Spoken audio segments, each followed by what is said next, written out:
Good morning, children. Today we are going to learn vocab because this will be our vocabulary week, and whole week we will learn vocabulary only, more and more vocabulary which we can learn. We will try to learn this week. Here is a PPT for you, and I have set 30 seconds timer here. You can play according to your own. I will share the PPT also in the group.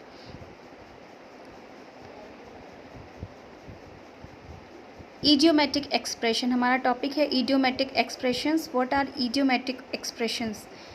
Idiomatic expressions are idioms actually.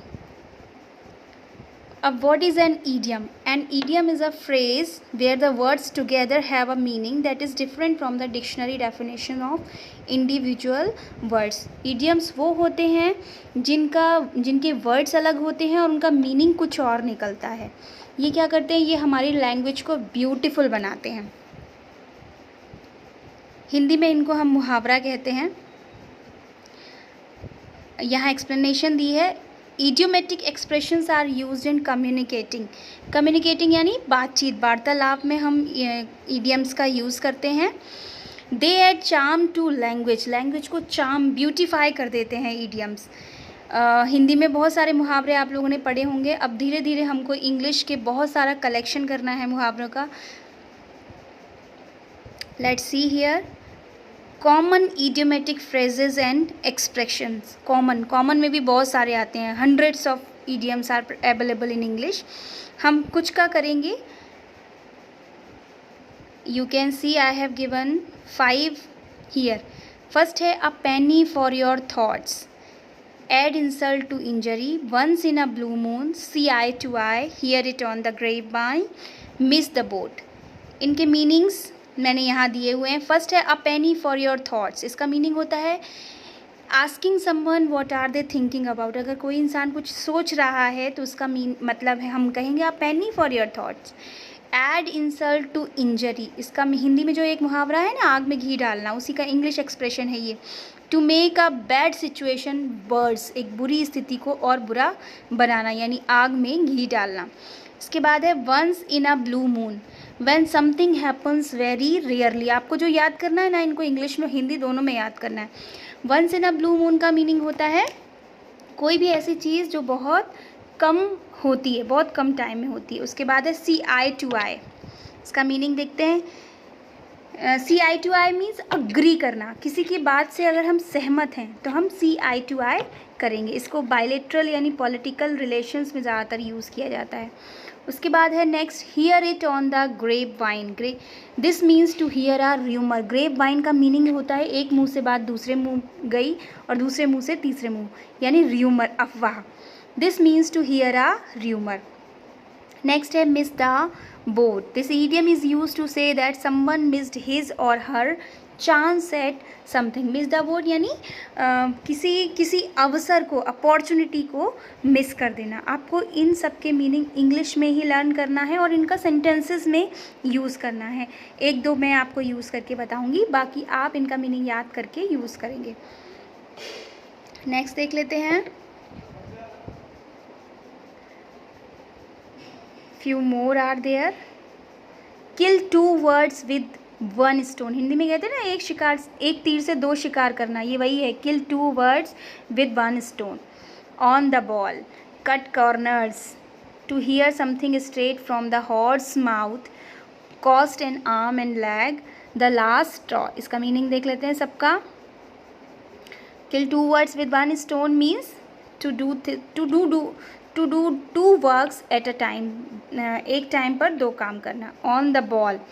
When someone understand the situation well. जब हम कुछ समझते हैं, कुछ हमको पता है कि क्या होने वाला है, क्या है, कैसा है, कौन सी सिचुएशन है, तो हम उसको on the ball कहेंगे. उसके बाद cut corners. When something is done badly to save money. ज़्यादातर cut corners माइजर्स यानी कंजूसों के लिए यूज़ किया जाता है. जब हम अपने पैसे को बहुत ज़्यादा बचाने की कोशिश करते हैं, जैसे कि खाना पीना कुछ ना खा के दिन भर हमने गंगा जल पी के अपनी भूख मिटा ली, ठीक है, तो एक बहुत बड़ी कंजूसी का काम किया हमने, तो इसको हम कट कॉर्नर्स कहेंगे. उसके बाद है to hear something straight from the horse mouth. मतलब to hear something from somebody in power. Prime minister ने डायरेक्ट कोई बात कह दी तो हम उसके लिए हम यूज़ करेंगे प्राइम मिनिस्टर सेड समथिंग, तो उसी को हम हॉर्स माउथ, मतलब ये बात मैं डायरेक्ट हॉर्स माउथ से सुनकर आ रहा हूँ, मतलब ये बात मैंने डायरेक्ट पीएम के मुंह से सुनी है।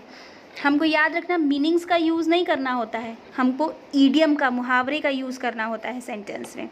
उसके बाद है cost an arm and leg. इसका मीनिंग है when something is very expensive, कोई चीज़ बहुत महंगी है तो हम उसे कहेंगे cost an arm and leg. जैसे a laptop right now cost an arm and leg to me. अगर आज एक लैपटॉप ख़रीदना है मुझे तो मुझे आर्म और लेग कॉस्ट होगी, मतलब मुझे इस साइड वाले जो हमारे लेफ़्ट में लिखे हुए हैं उनका सेंटेंसेस में यूज़ करना है, मीनिंग्स का नहीं। मीनिंग्स इसलिए हैं ताकि हमें ईडियम्स पता हो।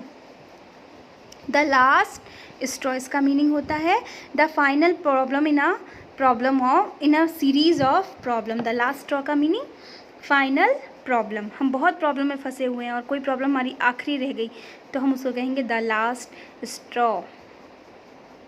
Means I broke my leg, I broke my hand, and at last, breaking my head was the last straw. पहले मैंने हाथ तोड़ लिया, फिर पैर तोड़ लिया और फिर जो सर को तोड़ा वही मेरे लिए लास्ट स्ट्रॉ था। कोई भी मुहावरा, कोई भी ईडियम अगर आपको समझ में नहीं आएगा आप मुझे ग्रुप में पोस्ट करके बताएंगे। चलिए थोड़ी सी प्रैक्टिस कर लेते हैं। चेज योर टेल, इसका मीनिंग दिया हुआ है spending a lot of time and energy doing a lot of things. कई बार होता है ना 4 काम एक साथ हम करने लग जाते हैं तो उसको हम कहेंगे chase your tail. Why are you chasing your tail? Rest. Whole bag of tricks. Whole bag of tricks मतलब सारे ट्रिक्स का बैग आपके पास है, मतलब trying all the clever means सारी चालाकी वाली चीज़ें करना कुछ पाने के लिए।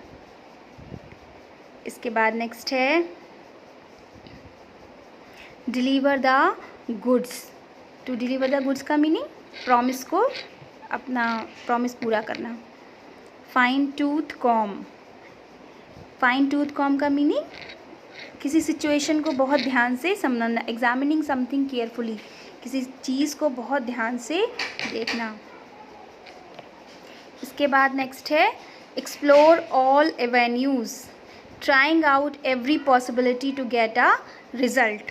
किसी रिज़ल्ट को पाने के लिए सब कुछ ट्राई करना।